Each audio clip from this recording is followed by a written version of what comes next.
There is a bed on someone's allotment right now, probably not much bigger than a dining table, producing runner beans, courgettes, and lettuce at the same time, not in rotation, not one after the other, all three simultaneously from the same patch of ground. And the person tending it is not doing anything particularly clever. They have simply understood one thing that most allotment holders overlook entirely, that a bed has 3 dimensions, not 2.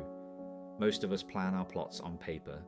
We draw rectangles, we assign a crop to each rectangle. We think horizontally because that is how a plan looks from above. But your plants do not live on paper. They live in space. And space, it turns out, is far more generous than your paper plan suggests. The vertical stacking method is not a trend. It is not a productivity hack borrowed from some urban balcony garden. It is a formalization of something that traditional kitchen gardeners and allotment holders have done instinctively for generations. Growing crops at different heights, in the same footprint, at the same time. What changes when you name it and understand it is that you can do it deliberately, reliably, every summer. Think about what your bed actually contains. There is the soil itself, where roots compete for water and nutrients. Then there is the low canopy, the zone from ground level up to about knee height, where small, shade-tolerant plants sit. Above that is the mid-canopy, roughly waist to shoulder height, where bushy, productive plants like courgettes spread their enormous leaves. And above that is the tall zone, above your head, catching full sun all day long, which on most allotments goes completely unused. That top zone is where climbers live. Runner beans, in particular, are extraordinarily good at exploiting it. A well-supported runner bean plant will reach 2.5 meters without complaint.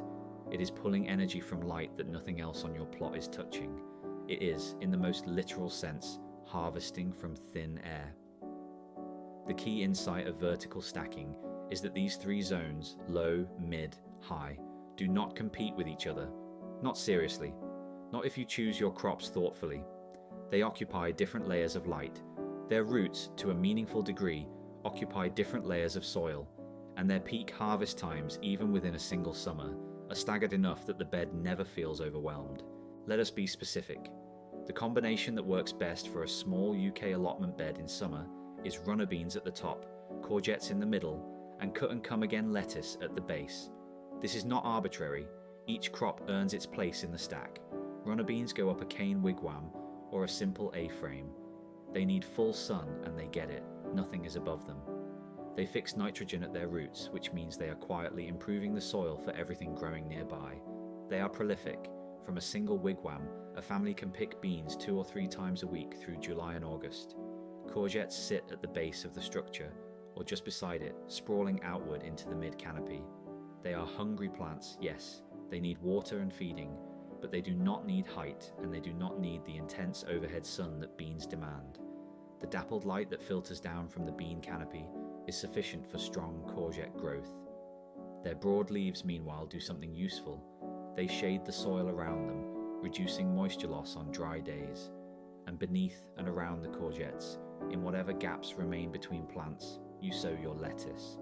Loose leaf varieties, oak leaf, Lolla Rosso, a cut-and-come-again mix, are ideal here. They actively prefer partial shade in high summer. Direct sun in July will bolt them within a week. The shade cast by the courgette leaves protects them. You cut what you need, and the plant quietly regrows. It is earning its space in the lowest layer of the stack right through the season. The structure is straightforward. Build your cane wigwam or A-frame first before you plant anything. Give it real height, at least 2 meters. Drive the canes deep. Runner beans in full leaf and laden with pods carry surprising weight, and a collapsed wigwam in August is a genuinely disheartening sight. Plant your runner beans at the base of each cane, 2 seeds per station in case one fails. Then set your courgette plant. Just 1 or 2 plants are enough for most families unless you are specifically trying to overwhelm your neighbours. About 1/2 meter from the base of the structure. Give it room. Courgettes are not polite about space. Then sow your lettuce seed in the gaps. Scatter it thinly, water it in, and let it find its place. You do not need to be precise. The lettuce will tell you where it is comfortable by actually growing there. Water the whole bed deeply and consistently. This is not 3 separate watering jobs. It is one. The roots share the same soil, and a thorough soak reaches all of them. A mulch of garden compost or grass clippings across the whole bed will hold moisture and suppress weeds simultaneously. Feed every 10 days to a fortnight with a liquid feed once everything is established. Tomato feed works well for the beans and courgettes. The lettuce will benefit from the residual nutrients in the soil without needing anything extra. What you end up with from a bed that might be 2 meters by 1.5 is a genuinely productive unit. Beans from July, courgettes from late June through to the first frost, lettuce from as early as 6 weeks after sowing, 3 harvests, 1 bed, 1 watering routine, and a growing season that feels for once like it is actually keeping up with your appetite. So, over to you. Have you ever accidentally grown 2 crops in the same bed at the same time, not because you planned it, but because something self-seeded or you simply ran out of space? Tell us what the combination was in the comments and whether it actually worked. And if this helped you understand your plot a little better, subscribe to Grow a Lot Studio. There is always more going on down on the allotment than meets the eye.